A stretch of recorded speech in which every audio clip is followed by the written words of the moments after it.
Climate change is driving a change in glaciers across the world, and we're kind of seeing changes in time. Glaciers all over the world are melting, but at different rates, and they've started melting more in some areas than in others. Peru has been dealing with melting glaciers for 50 years or more. It's a newer phenomenon in the Himalayas, and newer still in the Pamirs and some of the other mountains of Central Asia. And so we have an opportunity for a group of people in the Andes who have had several decades of experience, take what they've learned and enable them to share their knowledge and their experience with the people of Nepal and Central Asia.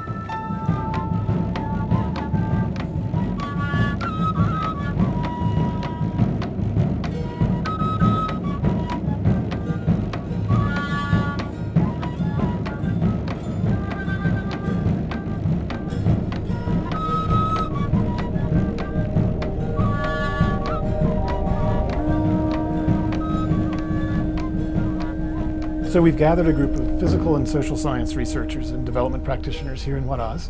We've been able to hear from people both from the Andes, from the Himalaya Hindu Kush, as well as from Central Asia. USAID and the High Mountain Partnership have supported a Climber Scientist Small Grants program. We've been able to hear from each of the grantees about the work they've been doing over the last year. This workshop is very different from your typical workshop because we emphasize the field and field training so much. We want to get out of the conference room and into the field where the knowledge of our scientists and experts can be of real practical benefit to our participants as well as to local people and governments. We train participants in the use of ground-penetrating radar on the 5,300-meter Pastaruri Glacier to determine the glacier's mass and thickness that will allow us to calculate change over time. We learned about the impacts of receding glaciers on water quality and water supply for the city of Huaraz. And we also spent a day with local communities discussing the local adaptation plan of action that they're developing to buffer the impacts of climate change. Today we visited the valley of Quilcay, which is located above the city of Huaraz. And part of what we're doing is activities in order to build that bridge, communication bridge between scientists and communities. The involvement of local communities, local institutions is really key to attacking problems of possible glacier-like outburst floods, of attacking risk in mountain areas. We know that the glaciers have been receding actually since the 1850s, which is the end of the Little Ice Age.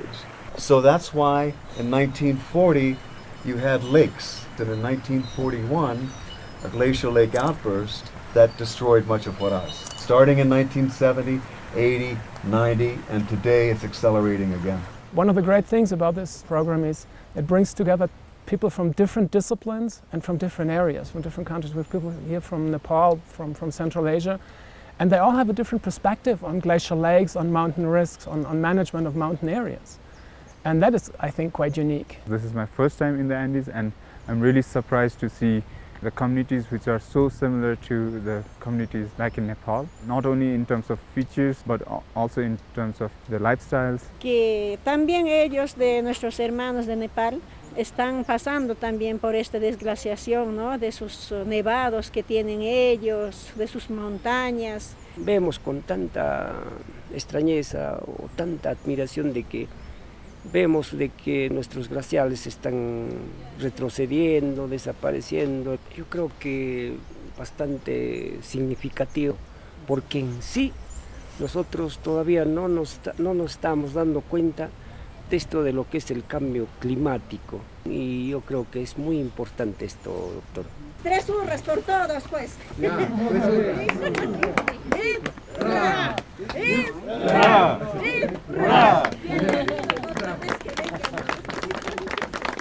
The last few days we're going to trek up to Lake Palcacocha, and we'll have an opportunity for hands-on learning led by the Peruvians that were in charge back then. Lake Palcacocha is one of the most dangerous lakes in the Cordillera Blanca, which burst in 1941 and killed about 6,000 people just right down there. It's now about 34 times the size it was after it burst in 1941, and our model suggests that if it bursts again, it's going to kill 30,000 people down there. So the risks and consequences have grown dramatically as the original dam built after the 1941 flood is now thought to be inadequate to the task of holding back the lake. We're going to go up to the lake where we will have the opportunity to learn from Cesar Portocarrero, who was lead engineer on the Paucacocha project some 40 years ago. Cesar has managed 15 dangerous glacial lake projects in Peru, and he's a priceless resource for our colleagues from the Himalaya and Central Asia.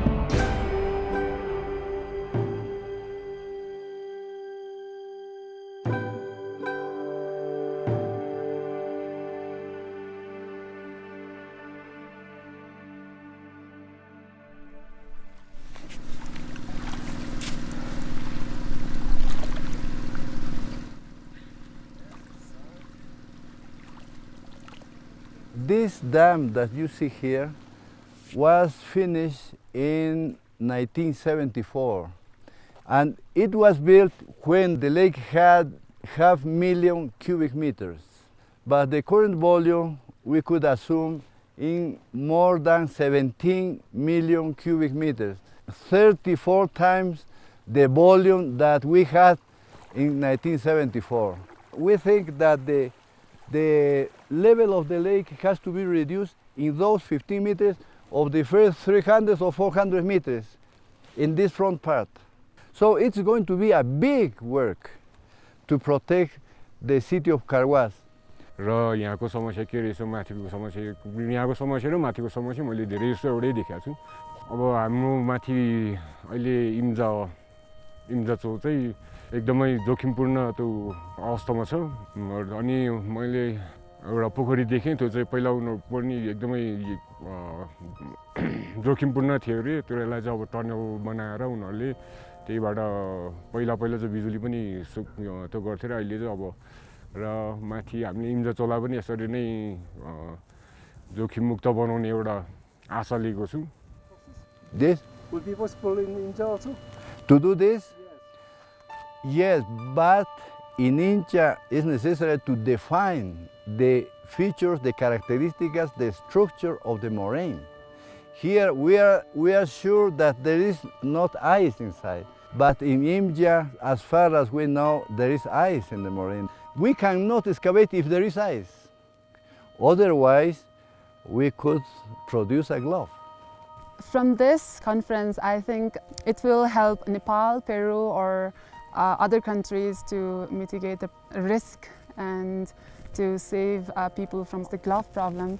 सबैको समस्या भनेको अब अहिले संसारमै चलिआएको एउटा climate चेन्जको समस्या छ र अहिलेसम्मको यो मिटिङ सेमिनार कन्फरेन्स चाहिँ भने पनि यसले चाहिँ हामीलाई एकदमै राम्रो एउटा नयाँ आइडिया दिएछ एउटा नयाँ आइडिया पाएको छु जुन चाहिँ म व्यक्तिगत रूपमा माथि गएर अब मेरै कम्युनिटीहरुसँग बसेर यो शेयर गर्छु र Мы имеем те же самые проблемы, которые бывают в горных странах, такие как Непал, Перу, Пакистан.